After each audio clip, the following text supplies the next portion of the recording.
YouTube isn't easy, it's not fun, and you're not gonna get rich from it. But that's exactly why I love it. Hey everyone, welcome back to the channel. In this video, we're gonna talk about going all in on YouTube, at least this year, 2018.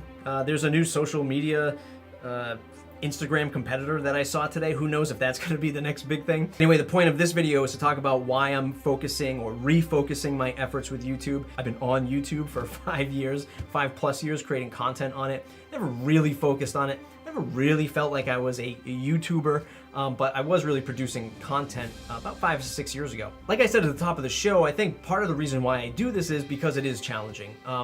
Content for me gets pretty boring after a while. I always like to chase a new shiny object, and that is what YouTube is for me.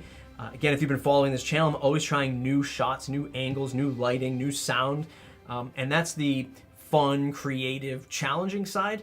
I guess it also sort of errs on the side of like, I'm never happy with anything, and creating video, different angles and different lighting and all these different sort of storylines that I can take sort of allows me to say, you know what, I'm sick of one thing, let's move to the next. I feel like it's as many videos that get uploaded to YouTube today, and maybe even in the business, marketing, online, money-making space, I still feel like it's a pretty high bar for somebody to hurdle in order to produce video consistently at a good level. I think with blogging and creating written content and even like Instagram content, a lot of this stuff becomes repetitive. It becomes something where maybe you're repurposing a transcript and you're just pulling out bullet points and you're just giving a listicle that you're publishing and then you put it on auto post. I feel like that stuff gets very lethargic and I don't really get inspired by doing it. It's still a perfect vehicle, a content marketing platform that you should definitely still pursue. But just for me right now, I feel like creating video sets me apart from, other bloggers or podcasters out there. I feel like I am okay in front of a camera and creating audio. I hate the sound of my own voice. I talk really low, so I have just a weird voice, I think. So it gets really hard for me to record audio. I always feel like I'm shouting when, in fact, when the microphone's picking it up, it's quite low. It's really a struggle that I've had throughout all of my life, now that I think about it. But it allows me to say, you know what, I'm gonna sit down, I'm gonna produce this thing, and this is the challenge. There's a whole boat, out of 100 marketers, there's 60 marketers who are not gonna do this. They're afraid to get behind a camera. They're not really good on camera. They can't tell the story. And that's not to say that if you're thinking this, it's a way to frighten you from doing it. That's not what I'm saying at all. In fact, that same fear that I talked about before, just really overcoming it by one, not caring what people think, and two, just keep pushing it out there, keep putting things out there so that I feel more comfortable doing it. It's funny when I see people complain about the new YouTube crackdown on AdSense dollars and how a lot of people are gonna be losing money, and even if you had 1 million views a month, you're not going to be rich from it. Wow, look how much advertising spots and advertising views that gets the advertiser, and for YouTube, and driving people to their platform and then driving to the advertisers, and then the creators feel like, oh my God, I'm not making any of this and I'm the one doing the work. Number one, YouTube is a pretty amazing technological feat. Like, you can upload this video for free as many times as you want. The bandwidth cost is just astronomical to even think about the infrastructure that they're giving you for free. Second, some people feel entitled that, you should be giving me this money. I'm providing this content. We have to remember we're giving to this platform. We're giving to this social media platform. That's the terms of service that we've all agreed to. No one really owes us anything when it comes to making money, online, and especially social media platforms. As creators, we all have to think of this as this can go away at any time. The rules can change, and they have on YouTube, on Facebook, on Twitter, on Instagram. They have all over the place. On Vimeo, which was one of the very first sort of like creator-first video platforms, or a video platform that really put creators first and foremost, and now it's sort of just, I really don't know what it's become. Same thing with SoundCloud, right? I feel like if they're not the mega company, it's very hard for them to compete, and ultimately, while we love the idea of you're building a platform for us, that's awesome, they need to make money.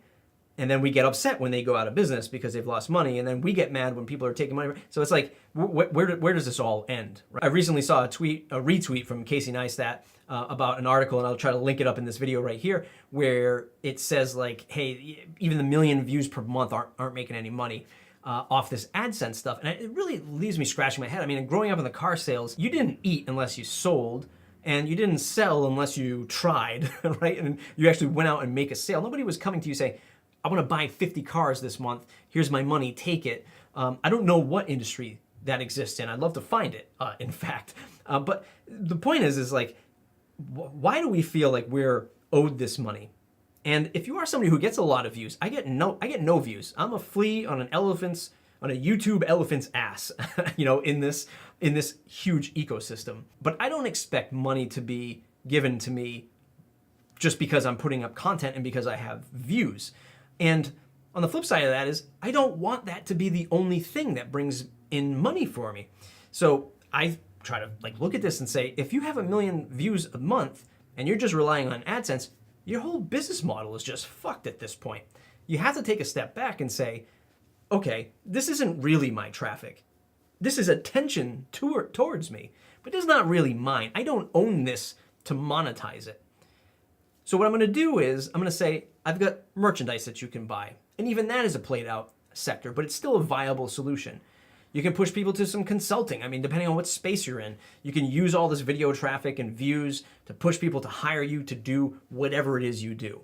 Makeup artist, actor, videographer, web making person, whatever it is that you do, take all of this traffic and monetize it on your own terms, in your own means, with your own products, with your own services, with your own sponsorship dollars, right? You have control over what you post, as long as it's in the YouTube guidelines, of course.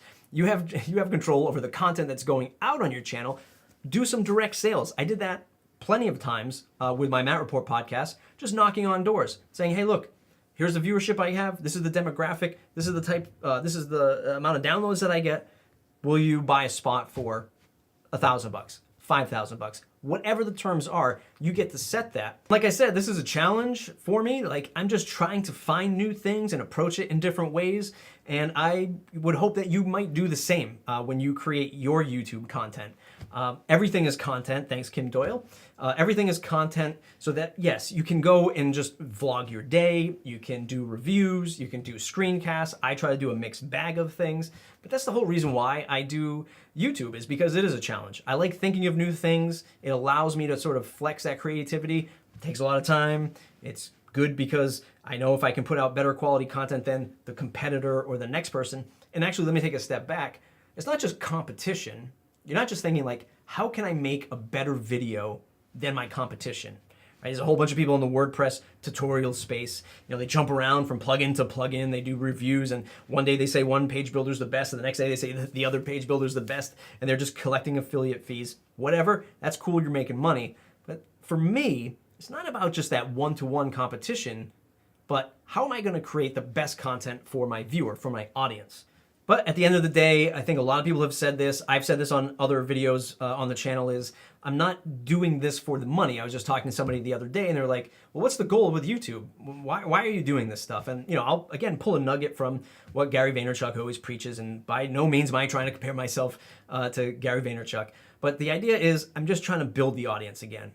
We talk about not getting fixated on numbers and followers and all that stuff and having the right audience. And I'm not trying to fall into the numbers trap, but I'm also trying to see, can I get more subscribers? Can I get more views?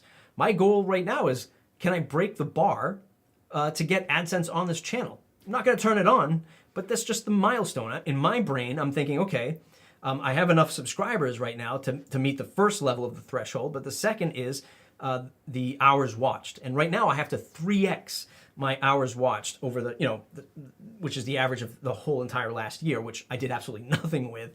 But now I have to just 3x that. I have to get those 4,000 hours. And I'm not doing that as an AdSense goal. I'm doing it as, well, that's a goal that Google wants you to get or YouTube wants you to get in order to turn on AdSense.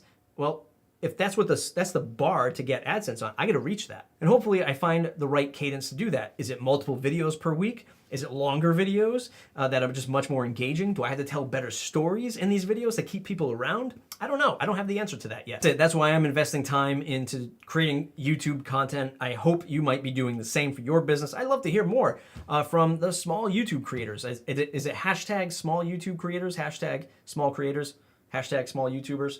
I forget. There's a movement. Which brings me to one last point. The YouTube community, and I might want to talk about this in another video. I don't know where it is. People talk about the WordPress community all the time in the space that I'm in, and I see it. It's tangible. I talk to people. I meet people face to face. There's meetups. There's WordCamps. There's other events that go around in the WordPress space that really ties people together. Other podcasts, things like that. Maybe I'm just not looking in the right place. I don't really know where the YouTube community is. We're going to talk about that maybe in another video. Maybe you already know where it is. Where does this exist? Where do these people come together and talk about the different things on YouTube? Let me know in the comments. It's mattreport.com, mattreport.com/subscribe to join the mailing list. If you love this stuff, go ahead and like the video. If you don't, thumbs down. Let me know why. Subscribe to the channel if you want more videos like this in the future. See you in that next video.